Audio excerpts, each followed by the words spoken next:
Nanami unfortunately just met his end in the Jujutsu Kaisen anime, but nonetheless he's still an extremely powerful sorcerer. The true definition of a grade 1 and mentor to both Yuji and Ino, Nanami tears through curses with his ratio technique, but he always restricts himself because he doesn't like working overtime. But after 6 PM, Nanami gets a boost to his cursed energy that puts him into an overtime mode where he goes from being at 80% of his cursed energy to 120%. To put this into perspective, this is a bigger boost than you get from Black Flash, as Nanami gets a 40% increase. But can Nanami stand up to the middle child of the special grade disaster curses Hanami and take it down all by himself? To answer this question, I brought on Broken Running with me, so be sure to subscribe to his channel. We have a couple of collabs over there, and be sure to subscribe to my channel and like the video if you want to see more Jujutsu Kaisen matchups like this one. So when it comes to Nanami in base form, like Six said, the swing of power between his base and overtime is like a 40% increase, because he goes from restricting himself to 80% of his power to 120%, and that really shows. He basically compares to like an infant, barely sentient Mahito, who is the weakest he'll ever be in the series. And while he doesn't get shown up all that much, it kind of demonstrates a level of power for Nanami that stays rather consistent when you're looking at his base form. To get a scale, or like to get a kind of connection as to how he would scale to Hanami, we see that once again, base Nanami fighting Mahito with Yuji, they seem to perform very similarly. Obviously, Yuji has the advantage of being able to ignore Idle Transfiguration and all of its effects. However, even before Mahito knows that Yuji is not susceptible to that attack, Yuji is able to basically perform at a pretty relative rate to Mahito, albeit he's like kind of just foregoing his physical health, letting him stab him and stuff in order to get hits. But basically speaking, at least in terms of like speed, relative reaction times, and ability to combat opponents at a certain time frame, Yuji and Nanami seem to be relatively within the same ballpark at this time. Now, this is important because Yuji in Goodwill gets a couple of statements or just implications that lead to us believing that in overall stats and Jujutsu ability, he should increase.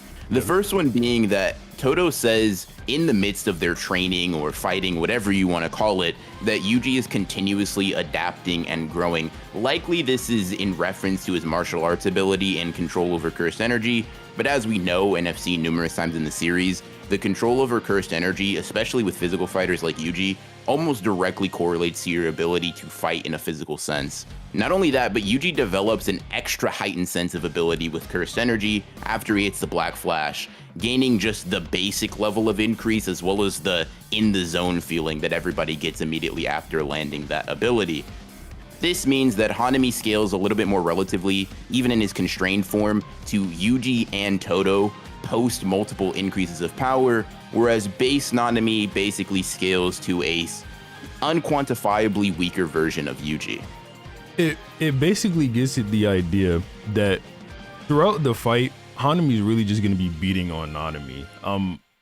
Like Broken Runner said, like the difference is sort of unquantifiable, but I don't think you really need a quantification in this case, especially when, like, even though it's unquantifiable, you got like the qualities of Hanami's just faster than Yuji, or at least as fast as. He's getting tagged a little bit, but just when he's still restrained or whatever.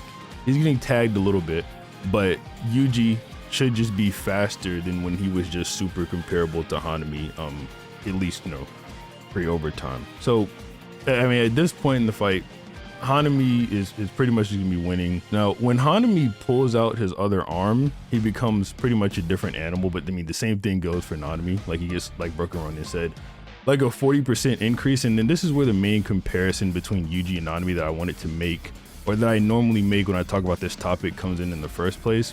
And that's because Nobara fights alongside Yuji during the Eso and Kechizu fight. And we know that around this time, or a little bit after this fight, they all get recommended to become grade 1 sorcerers by Todo and Meimei.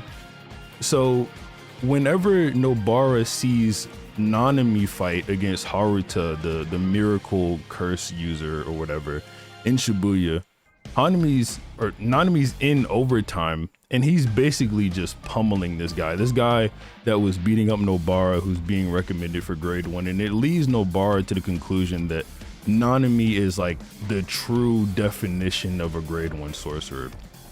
Then there's a statement from Ino where Ino looks at Yuji strike the barrier that's keeping everyone inside of Shibuya. And he's like, well, in terms of just pure striking strength, this guy's like around Nanami's level. He thinks that's a problem. A lot of people would, then question, okay, does he mean with a ratio? Or is he talking about Hanami or Nanami in overtime or not? I think the fact that he just says pure striking strength or straight striking power, I think is the exact wording. Straight striking power would probably mean without the ratio technique. Yuji and Nanami are just relative, and I think that goes in line with Nobara's statement as well of Nanami just being like the guy when it comes to being a grade 1 sorcerer. That's important because way back in Goodwill when Yuji actually did fight Hanami did comment that Yuji post Black Flash and Toto are both able to separately damage its cursed energy.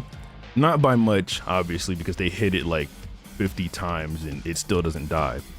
But they're at least able to damage its cursed energy. So at least when it comes to Nanami being able to damage Hanami, I think he's pretty much in the clear there even without his curse technique. I know that Broken Ronin like differs a little bit on the interpretations there, so I'll let him talk. He has his own like way of comparing them.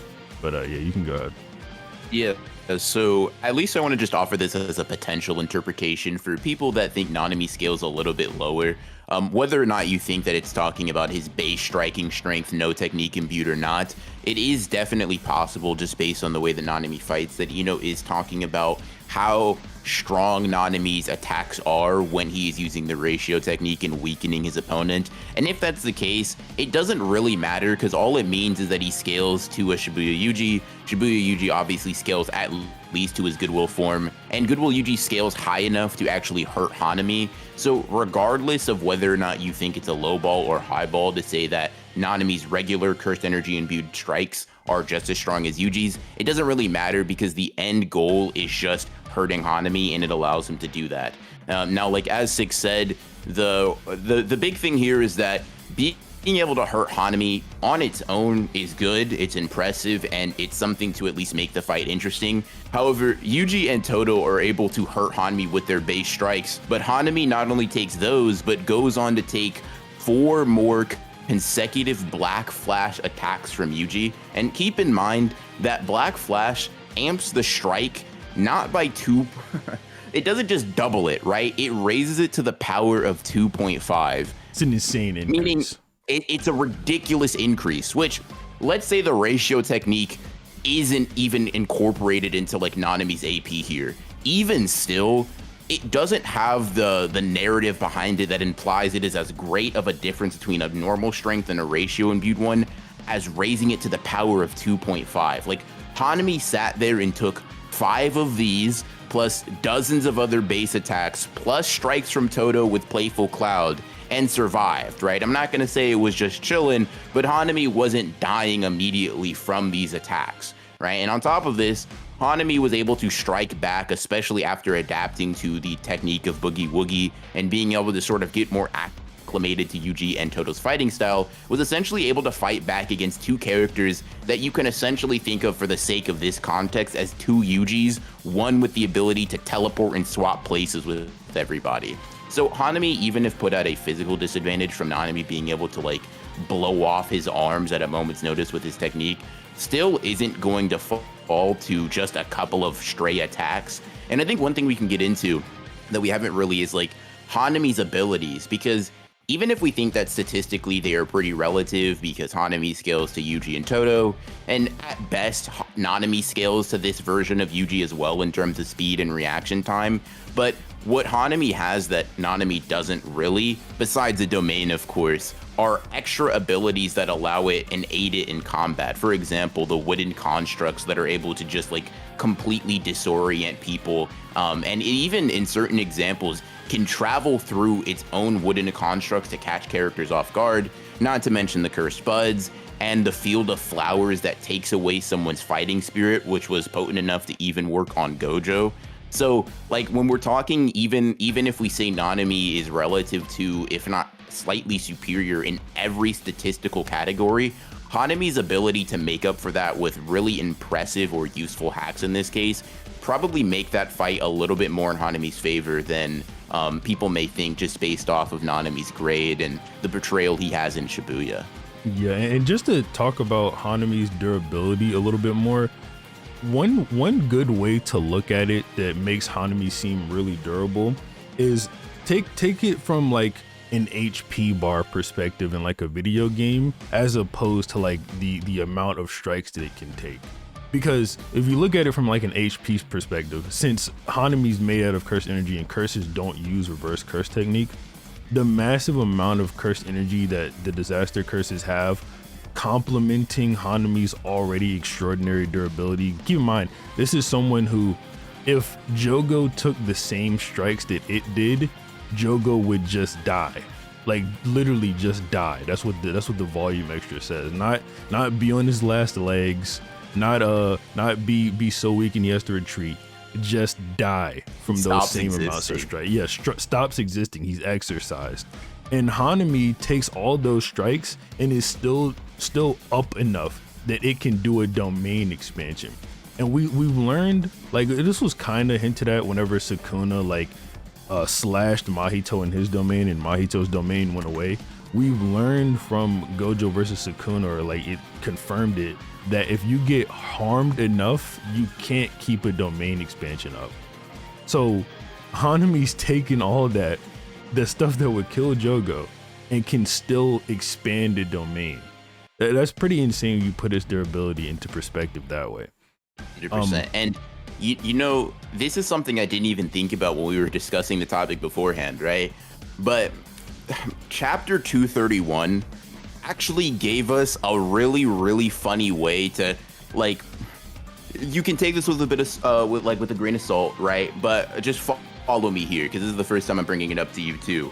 So Nanami basically brings up, like, I'm sure you're aware of the chapter I'm referencing. It's the most recent one as of the time of recording this, right? Mm-hmm. And he's like, the most powerful strikes that he can pull off are the equivalent of simple jabs to Gojo, right? Obviously, the context is that they're enhanced by blue, right? We know that Jogo survived multiple blue enhanced strikes from Gojo and then goes on to not die from red.